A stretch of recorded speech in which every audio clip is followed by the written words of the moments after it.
How's it going, everybody? So today we are going to be making a custom Pitman arm. I talked about it a little bit in the last video, what we're doing with it. So we're gonna jump over and show you guys that. Should be a pretty quick one today. Not a whole lot of talking, just getting work done because we're on a little bit of a time crunch. But yeah, let's jump right into it.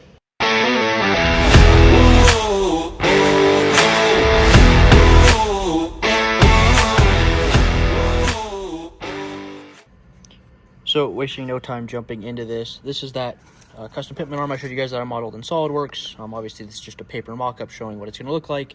This is set up so that it can receive a heim in a double shear setting, as well as this side's going to get welded in the splines. Pretty straightforward things. So the plan for today, we actually cut these pieces out of the middle using a grinder. You can see we've scored it where we need to actually bend the pieces on both of these.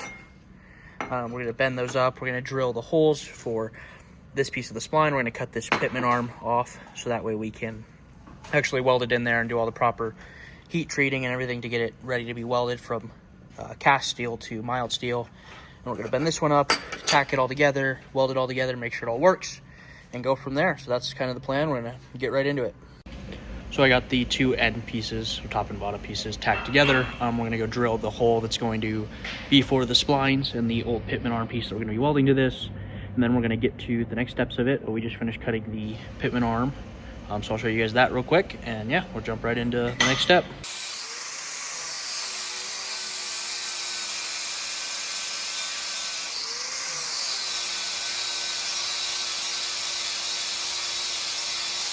As you just saw, my dad just finished grinding down the end of the Pitman arm that we're going to use for the splines. And now we're going to head over and sandblast this, get some of the other stuff off of it, and then go from there. So yeah, we'll jump right into the next step.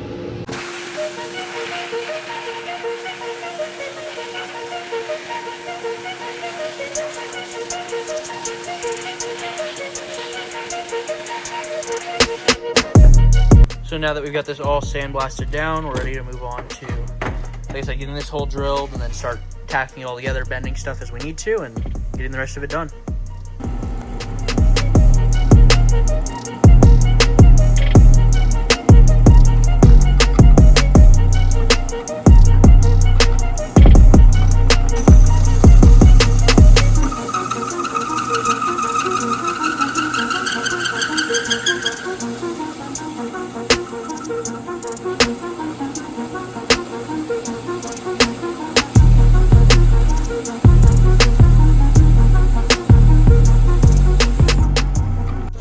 Now that we've got this drilled out, we're going to grind down those tack welds, get these pieces separated so we can start bending stuff. This is going to end up sitting something like that. Well, got a way to key it all so it sits the right way, but yeah, pretty easy. Nice, satisfying piece that came out, and on to the next step.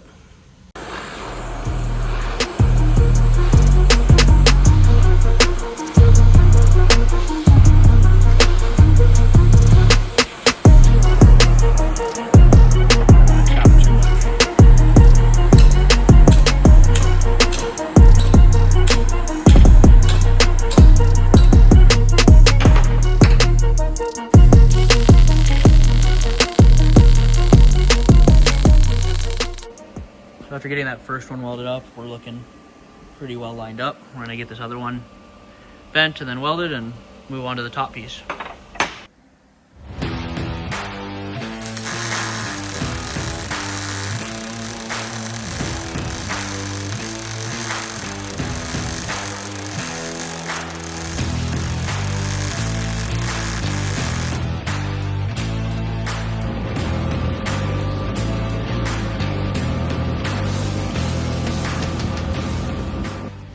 So we got the pieces all bent up and we're just got it clamped together now. Obviously this will get flipped around the other direction and centered in that hole. Yeah, we're looking pretty good. A couple little gaps. Might have to trim this off down here, but overall it's seeming pretty good. We'll get it all set up and welded and ground down and go from there. So that's all we're gonna get to tonight. We got it all tacked up, started to space everything. This isn't welded in yet. We're gonna take it home and figure out where that needs to be. Heim joint fits in there. There's some gaps that I'll obviously have to fill and then grind out. But yeah, overall it came together really well for, you know, fabbing it by hand. Obviously quite a bit more work to do before it's exactly where we need it to be, but should work pretty freaking well for what we need it to. So we are back in the garage, and we kind of did a little bit of welding. We got the cast piece welded into one of these two pieces, and we're kind of trying to fit this in here, make sure everything works before we fully weld it up, put this front cap on and things like that. Let's see if I can get it to focus. There we go. Running into an issue where you can see we took the jam nut off just to test some things. But right now we are hitting, get my phone in here a little bit better. We are hitting on this bend right here, on right now the actual splines itself. So we're gonna have to cut quite a bit out of the way to clear the jam nut and things like that. Not the end of the world. It's about 2 3/4 of an inch wide, so I'm not afraid to take a little bit out of it. But yeah, that's where we are at. I don't know why it keeps getting really blurry over there, but we're gonna take it back out. I'll show you guys what we got so far, and then I'll show you what we're gonna cut out, and we'll go from there. So to show you guys the issue we're having under there, I've taken it out, flipped it upside down. When I'm trying to turn fully to the driver's side, you can see the jam nut is hitting this bend here, so I'm going to cut it out. I'm wanting to reinforcing the inside of it, but I'm going to cut that out, give us a little bit more clearance. If that doesn't work, we'll cut it a little bit more and go from there. So I went ahead and cut that out a little bit to clearance it. I'm going to stick it back up in the Jeep and see what happens. Thinking it may still need to get clearanced a little bit more, but only one way to tell for sure. And yeah, so we'll put it back on the Jeep and see what we're looking at.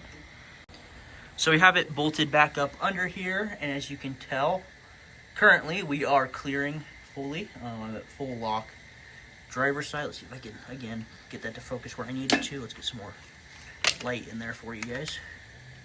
So yeah, we are clearing at full lock driver, and it clears the other direction. So now we're gonna check out some of the other steering problems we have, but first I'm gonna pull this Pitman arm out and get it fully welded up so we're ready to go, reinforce some stuff and go from there. So something else I think is important to mention at this point before I pull this off. When you are designing a custom Pitman arm, you are going to be adding material on top and probably on bottom. Make sure you leave enough clearance to get a Pitman arm puller in there. Otherwise, you're going to have a miserable time getting your Pitman arm off. Shout out to the Peck brothers for making sure they mentioned that in their video. Otherwise, I probably would have totally forgotten to design it into this kit. But yeah, let's get this pulled off and finish welding it up. So we got this finally all welded up and cleaned up a little bit. Obviously, there's some welder berries and things that I need to get rid of. I'm going to paint it, and then we still have to drill this hole out to the right size. But overall, I'm pretty happy with how it's turned out. It's pretty hefty. I think it's definitely more hefty than the control arm, or the Pitman arm that I took off, but should work pretty well. We were able to get this to clear, so a little bit more grinding and stuff to do to clean it all up and paint it, obviously, but I'm pretty happy with how it is going so far. Let's get it back on the Jeep and see where we're going from here. So the custom Pitman arm is in, and it's clearing. We're at full stuff on the passenger side over here, and we've got the clearance out of the Heim to be able to turn full lock, at least a little bit before full bump. We're limiting steering a little bit at full bump, but it's the Heim maxing out, not anything else. So we're gonna cycle it back to the center, drop out the other side, double check that we've got good steering on that side, and then take the Pitman arm back off and paint it and call it a day. So we got it tested. We are limiting steering a little bit with the passenger side fully stuffed, just because of Heim joint maxing out on the outside. But when we drooped out the passenger side and stuffed the driver's side, we are binding out our Heim joints before we droop it out all the way, so I do need to twist the Pitman arm. We're going to try to figure out how to do that. That'll be the next step before we paint it, just because we want to get full travel out of the front. So yeah, so we got to go figure out how to try to twist this Pitman arm. Got a couple ideas, we'll see how it goes, but that's where we're at. So probably be a few days before we get to that. But so we brought it up here to use a torch to heat this back up, so we can twist it. Kind of the plan is we're going to use these big washers as spacers to keep the gap to the Heim joint, and then we're going to use this big rod. We're going to shove it through the splines after we heat it up, and then we use this big breaker bar style thing to twist it when it's got heat applied to it. Hopefully it works. We're gonna see how it goes. Try to get a cool video for you guys, but yeah. So it was too hard to film it while we were doing it, but now, as you can tell by those holes, we're twisted a little bit. We're gonna take it and go see if this works, if it's twisted enough, and if not, we'll come back and twist it some more, but went pretty smoothly. And now it's just making sure we get full travel out of the heim joint.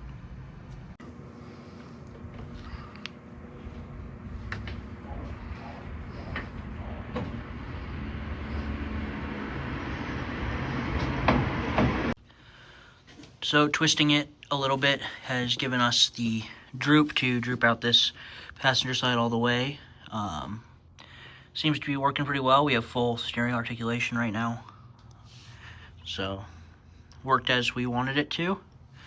We're gonna cycle it a little bit more and make sure there's no other issues, but I think that has solved all the problems that we had with the Pitman arm before. So we're back up here trying to fix the Pitman arm and steering issues again. So instead of rebending the Pitman arm again, we're going to add a little bit of an S-bend into the drag link, take out the bend that was in it, and then put a little bit of a bend in it to hopefully keep the joints from maxing out as early as they are, because they're not using their full travel. They're only using about 7 degrees of the 14, so we have a little bit of room to push them into the other end of their articulation. So we're gonna go for that and see how that works and fix what we can after that. So we just got back to test those 2 new bends, and it seems to be working. We're gonna try it a little bit more tomorrow when the sun's up, just to make sure that we're not running into any major issues with it. But overall, I'm pretty happy with it. Looks like it's doing all right. We don't get close to the radiator with that extra bend, so we're going to flex it out tomorrow, see what it does, and then go from there. And then you guys will probably be seeing this late tomorrow afternoon if it goes well. If it doesn't, then probably another couple days before you see this video. But yeah, pretty smooth today actually, so that's good. So that pretty much sums up the custom Pitman arm install. As you can tell, we're moving on to try to start figuring out bump stops and things like that.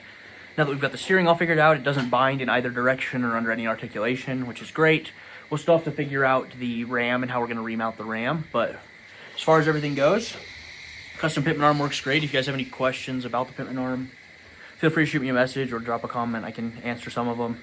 Still will have to take it back out to paint it, so I can always get pictures and things at that point. Yeah, I appreciate you guys sticking to this video. It's been a little bit of a process to get the Pitman arm working, but that's where we're at. As always, hit all those fancy buttons below, like, share, comment, things like that. Helps get this video out there to more people.